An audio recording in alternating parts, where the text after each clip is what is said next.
ಬೆಂಗಳೂರಲ್ಲಿ ಮತ್ತೊಂದು ಹುಸಿ ಬಾಂಬ್ ಬೆದರಿಕೆ ಕರೆ ಬಂದಿದೆ. ಗಣರಾಜ್ಯೋತ್ಸವದಂದು ಸ್ಫೋಟಿಸುವುದಾಗಿ ಬೆದರಿಕೆ ಕರೆ ಬಂದಿದೆ. ಬಿಸ್ನೆಸ್ನಲ್ಲಿ ಲಾಸ್ ಆಗಿದ್ದಕ್ಕೆ ನಾಡ ಬಾಂಬ್ ಸ್ಫೋಟ ಮಾಡ್ತೀನಿ ಅಂತ ಕರೆ ಮಾಡಿ ಹೇಳಿದ್ದಾರೆ.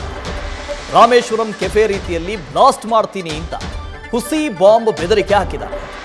ಜನವರಿ 9ರಂದು ಕಮಿಷನರ್ ಕಚೇರಿಗೆ ಕರೆ ಮಾಡಿದ್ದ ಮಂಜೂರ್ ಅನ್ನು ಪೊಲೀಸ್ ಕಂಟ್ರೋಲ್ ರೂಮ್ಗೆ ಕರೆ ಮಾಡಿ ಈಗ ಅಂಧರಾಗಿದ್ದಾನೆ. ಇಷ್ಟೇ ದ್ವೇಷ ಏನೂ ಇರಲಿಲ್ಲ. ಅವನು ಬಿಸ್ನೆಸ್ನಲ್ಲಿ ಲಾಸ್ ಆಗಿದ್ದ. ಅವನು ಬಿಸ್ನೆಸ್ಸಲ್ಲಿ ಲಾಸ್ ಆಗಿದ್ರೆ ಬಾಂಬ್ ಬಿಡ್ತೀನಿ ಅಂತ ಯಾಕೆ ಹೇಳಬೇಕಾಗಿತ್ತು? ಶಿವಕುಮಾರ್ ಇದ್ರ ಬಗ್ಗೆ ಹೆಚ್ಚಿನ ಡೀಟೇಲ್ಸ್ ಕೊಡ್ತಾ ಹೋಗ್ತಾರೆ. ಶಿವಕುಮಾರ್, ಲಾಸ್ ಆಗಿದ್ದವನು ಬಾಂಬ್ ಬಿಡ್ತೀನಿ ಅಂತ ಯಾಕೆ ಹೇಳಬೇಕಾಗಿತ್ತು? ಮಾನಸಿಕ ಅಸ್ವಸ್ಥನ, ಏನ್ ಕತೆ?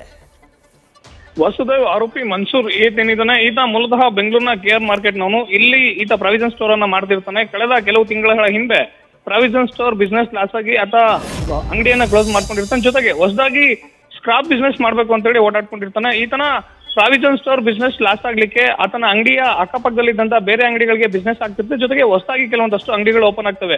ಹೊಸದಾಗಿ ಅಂಗಡಿಗಳು ಓಪನ್ ಆಗಿ ಅವ್ರಿಗೆ ಚೆನ್ನಾಗಿ ಬಿಸ್ನೆಸ್ ಆಗ್ತಿದೆ, ನನಗೆ ಬಿಸ್ನೆಸ್ ಆಗ್ತಿಲ್ಲ ಅಂತೇಳಿ ಒಂದ್ ಕಡೆ ಲಾಸ್ ಆಗ್ತಾನೆ. ಲಾಸ್ ಆದಂತ ನಂತರದಲ್ಲಿ ಅಂಗಡಿಯನ್ನ ಕ್ಲೋಸ್ ಮಾಡ್ತಾನೆ. ಮತ್ತೆ ಈತ ಬೆಂಗಳೂರಿನ ಬೇರೆ ಕಡೆ ಸ್ಟಾಪ್ ಬಿಸ್ನೆಸ್ ಓಪನ್ ಮಾಡ್ಲಿಕ್ಕೆ ನೋಡ್ತಾ ಇರ್ತಾನೆ. ಆದ್ರೆ ಸ್ಟಾಪ್ ಬಿಸ್ನೆಸ್ ಅಲ್ಲೂ ಕೂಡ ಲಾಸ್ ಆಗಿರ್ತಾನೆ. ಹೀಗಾಗಿ ನೇರವಾಗಿ ಕಳೆದ 9ನೇ ತಾರೀಕು ಸಂಜೆ 5:30 ಸುಮಾರಿಗೆ ಬೆಂಗಳೂರು ಪೊಲೀಸ್ ಕಮಿಷನರ್ ಕಚೇರಿಯ ಕಂಟ್ರೋಲ್ ರೂಮ್ಗೆ ಆರೋಪಿ ಕರೆಯನ್ನ ಮಾಡುವಂತದ್ದು. ಕರೆ ಮಾಡಿ ರಿಪಬ್ಲಿಕ್ ಡೇ ದಿನ ಅಂದ್ರೆ ಬರುವ ಜನವರಿ 26ನೇ ತಾರೀಕು ಗಣರಾಜ್ಯೋತ್ಸವ ದಿನ ರಾಮೇಶ್ವರಂ ಕೆಫೆ ಹೇಗೆ ಬ್ಲಾಸ್ಟ್ ಆಯ್ತು, ಅದೇ ರೀತಿ ಬೆಂಗಳೂರಿನ ಹಲವು ಕಡೆಗಳಲ್ಲಿ ನಾಡ ಬಾಂಬ್ ಅನ್ನ ಬಳಸಿ ಬ್ಲಾಸ್ಟ್ ಅನ್ನ ಮಾಡ್ಲಿಕ್ಕೆ ಕೆಲವರು ಸಿದ್ಧತೆಯನ್ನ ನಡೆಸ್ಕೊಂಡಿದ್ದಾರೆ ಅಂತ ಹೇಳಿ ಆರೋಪಿ ಬೆಂಗಳೂರಿನ ಕಮಿಷನರ್ ಕಚೇರಿಗೆ ಸುಮಾರು 6 ಜನರ ಹೆಸರು, ವಿಳಾಸ ಜೊತೆಗೆ ಅವರ ಮೊಬೈಲ್ ನಂಬರ್ ಗಳನ್ನು ಕೂಡ ಕೊಟ್ಟಿರುವಂತದ್ದು.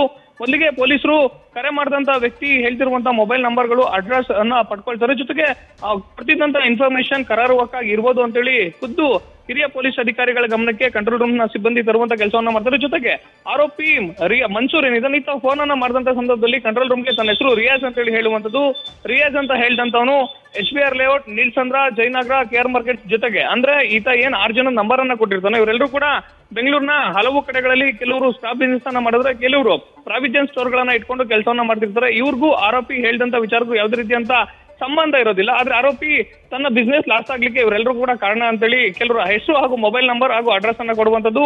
ಪೊಲೀಸರು ಸ್ಥಳಕ್ಕೆ ಹೋಗಿ ಪರಿಶೀಲನೆ ಮಾಡಿ ಅವರೆಲ್ಲರನ್ನೂ ಕೂಡ ಕರೆಸಿ ವಿಚಾರಣೆ ಮಾಡಿದಂತ ಸಂದರ್ಭದಲ್ಲಿ ಅವ್ರ ಆರೋಪಿ ಪೊಲೀಸ್ ಕಂಟ್ರೋಲ್ ರೂಮ್ಗೆ ಹೇಳಿದಂತ ವಿಚಾರಕ್ಕೂ ಅವ್ರಿಗೆ ಯಾವುದೇ ರೀತಿಯಿಂದ ಸಂಬಂಧ ಇರೋದಿಲ್ಲ. ಆದ್ರೆ ಕಡೆಗೆ ಯಾವಾಗ ಆರೋಪಿ ಮನ್ಸೂರ್ನನ್ನ ವಶಕ್ಕೆ ಪಡೆದು ವಿಚಾರಣೆ ಮಾಡಿದಂತ ಸಂದರ್ಭದಲ್ಲಿ ಆತ ಏನ್ ಪೊಲೀಸರಿಗೆ ಸುಳ್ಳು ಮಾಹಿತಿಯನ್ನ ಕೊಟ್ಟಿರ್ತಾನೆ ಅದನ್ನ ಒಪ್ಕೊಂಡು ನನ್ನ ಬಿಸ್ನೆಸ್ ಅನ್ನಲ್ಲ, ಬಿಸ್ನೆಸ್ ಲಾಸ್ ಆಯ್ತು, ಇವರೆಲ್ಲರೂ ಕೂಡ ಕಾರಣ, ಇವರ ಬಿಸ್ನೆಸ್ ಇಂಪ್ರೂವ್ ಆಯ್ತು, ಜೊತೆಗೆ ಇವರೆಲ್ಲರೂ ಚೆನ್ನಾಗಿದ್ದಾರೆ, ನನಗೆ ಲಾಸ್ ಆಗಿದೆ ಅನ್ನೋ ವಿಚಾರ ಸದ್ಯಕ್ಕೆ ಹೇಳ್ತಿರುವಂತದ್ದು. ಹೀಗಾಗಿ ವಿಧಾನಸೌಧ ಪೊಲೀಸರು FIR ಅನ್ನು ದಾಖಲು ಮಾಡಿಕೊಂಡು ಆರೋಪಿಯನ್ನ ಬಂಧಿಸಿ ಜೈಲಿಗಟ್ಟಿರುವಂತದ್ದು. Vasu, thank you Shivakumar. News first, ನಿರ್ಭೀತಿಯಿಂದ ನಿಮ್ಮ ಪರವಾಗಿ.